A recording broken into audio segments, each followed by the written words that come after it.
In Banishers Ghosts of New Eden, or Be Gone, you play as Red McWraith, a Banisher who travels throughout colonial America taking contracts to hunt ghosts. And throughout Banishers, it's up to you to decide whether you're gonna suck a bunch of settlers dry of their souls so Red can have a chance to resurrect his dead lover who follows him around in spirit form, or if you're going to do your job as a Banisher and, banish things. Death to the dead, life to the living is the Banisher motto, and if you eventually put 50 plus hours into this game like I did, be prepared to hear those words many, many times as you play through a game that, to be honest, is really not what the trailers made me think it was, because the hook of, can you bring your recently murdered lover back, is kinda just a background thing, a minor inconvenience as you investigate dozens of possessions, murders, and hauntings that each end with life or death decisions that splinter off into their own quest lines that are completely unique to the choice you made, and often the consequences of your kills or lack of kills, and how those helped or completely doomed a region, will follow you in the story long after you thought you'd left it all behind in the semi-open world of New Eden.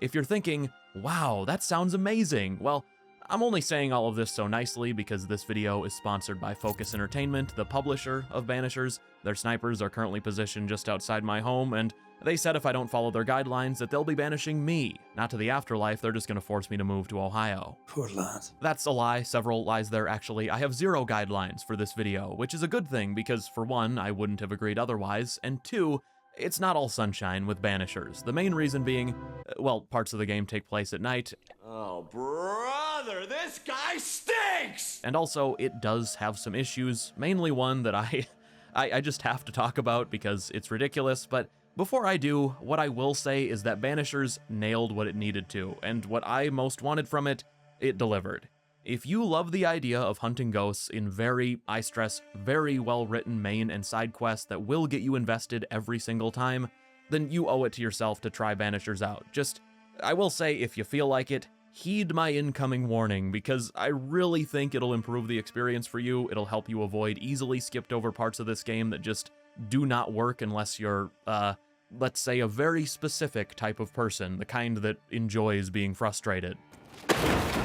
Banishers is a game that starts out very linear. No spoilers in this video, but the structure of Banishers is that you go from settlement to settlement, working your way back towards the haunted village you visit in the opening minutes of the game. That village is where the body of Red's love, Antea, is located, and he needs to retrieve it if her spirit is either going to ascend to the great beyond or potentially be placed back into her body using a dark ritual that requires Red to kill as many living people as he can so she can absorb their souls. Each of these small settlements you visit have their own ghost-related problems for Red and Antea to deal with, and that is where this game kicks ass. Each settlement is an absolute trash dumpster fire when you arrive. They're all barely keeping it together because each and every one is being ripped apart by some ghostly reflection of their past misdeeds, usually something truly horrifying, and it's up to you to sift through the lies and cut through the liars to get to the bottom of what's really happening and to shape the settlement's futures with your decisions. That is what makes up most of the main story, and the whole, your wife is dead, get back to her corpse and try to defeat what killed her part of it. Well, I mean, you can go through 5, 6, 7, 8 hours of this game, and that won't come up once outside of knowing that, well, your girl is still glowing blue and wanting to gobble up human souls, so I guess that means she's still dead, because call me crazy, but I'm pretty sure that's not normal behavior. Also, of course, the decisions you make from time to time do affect the number of souls you have, but other than that, the main objective of retrieving her body is just not something you're ever thinking about with each standalone investigation, because you're going to be so wrapped up in the stories and twisted lies that are always behind these individual ghost hunting jobs you're taking on. Speaking of, where Banishers was even better than what its main quest had to offer is with its side content, of which there's only one type of quest: extra huntings, just smaller, even more self-contained ones. If you're wondering, when I said Banishers starts out pretty linear, what I meant was the map is almost entirely made up of slightly open pathways that you're led through in a somewhat specific order, so you're experiencing the main story in roughly the order the devs wanted you to. Unlike most games that do that sort of thing though, Banishers doesn't have levels. You don't finish one area, then hit a loading screen and move on to the next. Instead, as you're progressing, you're going to be making available more and more of what eventually becomes a huge map that you're free to backtrack through as you wish using those set pathways, plus some fast travel help. And unless you're a main quest only sort of person, you will need to do that somewhat often. This is both a blessing and the reason parts of this game that are easily avoided just don't work, but it relates to the side quest hauntings because they open up to you in such a brilliant way. When you enter a new settlement, there'll usually be a couple available, just seemingly everyday people afflicted by small-time hauntings that you'll need to unravel the mystery of. Traumatized veterans, scorned lovers, villagers with other dark secrets, you get it. However, when you move on with the main story and leave certain people and settlements behind, well, those settlements aren't done with you yet, because new side quests will become available there later on. Somehow, some way, pretty much everyone you meet in this game becomes involved with a haunting sooner or later. If they aren't afflicted when you meet them, they likely will be eventually, and something Banishers does amazingly well. I mean, if you know me, this is the kind of thing I love, but it frequently introduces you to characters long before, I'm talking 5, 10, 15 hours before they're relevant, so when something does come up and someone becomes haunted, you're already invested from the start. I mean, just for a spoiler-free example, when you visit the town you do in the opening minutes of the game, you're visiting a place that's mostly been abandoned because of the major haunting Antea and Red are there to solve. Red is from Scotland, Antea is from Cuba, I think, and from the beginning of the game, they'd already been a team/a couple for years and were called in as specialists to this town by an old friend. Anyway, in those opening minutes, a lot of the stragglers that haven't left the haunted village yet are people that later pop up in the settlements you pass through on your way back to that haunted village, because those stragglers left and resettled, and that's the sort of thing Banishers does all the time. There is thoughtful setup in every moment of this game, the kind that, to be honest, puts plenty of AAA titles I've played in the past couple of years to shame, just absolutely embarrasses them, and Banishers is a very mid-budget title, which makes the way the game also accounts for your choices after the fact just seem like it shouldn't have been possible. Corners were cut elsewhere to make certain things happen, there is no doubt about that, and T-minus 10 seconds till we hit those, but there were moments that I was 20, 30 minutes into a scenario that only existed because of a choice I'd made 10 hours earlier, scenarios that involved characters that wouldn't have even been around had I gone down a different path in a side quest. And in those moments, I was more into Banishers than I've been into a game for at least, 3 years? And to anyone who loves what they've been hearing so far, don't let this next section turn you away from this one, though it is worth hearing, I think. Banishers ultimately has two issues, or at least two major issues. One that's kind of awful but completely avoidable, the other just beyond mediocre but something you can't ignore. That being, well, it's the combat. As a full game, Banishers feels like the devs, Don't Nod, Focus are the publisher, sat down and said, alright, we have this really cool, unique, and ambitious idea, but only $7. So what we're gonna do is nail the story, characters, and atmosphere, and everything else, well, if it's functional, ship it. Some of those cut corners don't matter to me at all, like the lip syncing is highly questionable at times. Visually, Banishers weaves between looking a bit out of date and looking really damn good, but the combat, well, the best way I can put it is that Banishers relies so heavily on you just being entertained by the concept of its combat system, switching between Red and Antea mid-battle, that it never really manages to refine itself into anything interesting. I mean, it is a cool concept. Something I haven't mentioned but probably should have earlier is that in gameplay you can cycle between Red and Antea whenever you want, but in exploration you'll be Red 95% of the time, as while exploring, Antea is mostly just used for puzzles that require her I'm dead and you're not abilities. In combat though, you'll need to be switching back and forth constantly, because generally speaking, there are some exceptions, but Antea is more effective against possessed enemies, those with a physical body, and Red is more effective against spirits. That's a neat idea, but an idea only goes so far, and ultimately what you get with Banishers is a combat system that, for the most part, just had me feeling like I was waiting for health bars to run out as opposed to actually being into it.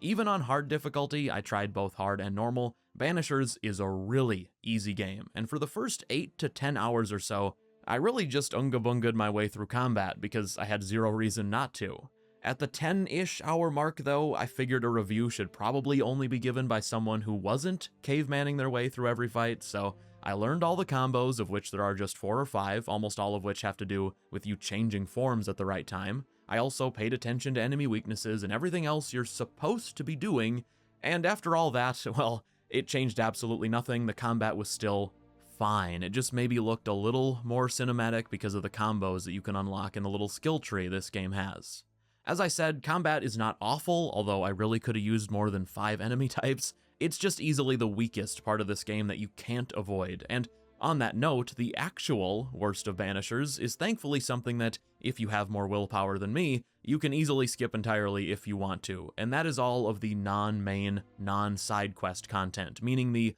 open world spammed map icons you can clear if you choose to, and I just have to say, if Banishers gets my best main and side quests of the past 6 months or so award, then the open world pad out the runtime content gets my most annoying and least worth your time open world activities of the past decade, maybe ever, award, and that's largely the fault of this game's map. The reason I went on about the way it's designed earlier, with narrow, winding paths that eventually lead you to having a huge area at your disposal, is because that works great until you have to slowly, agonizingly slowly, slog your way back through those meandering pathways to get to content you weren't allowed to reach before. Banishers has a lot of question marks on its map, some of which can be knocked out while doing main quest content, but many that can't, and if you choose to do that content, which I don't recommend because it's beyond unnecessary, but if you do it, Banishers becomes a game full of moments where you will be sadly forced to truly reflect upon your life upon realizing that,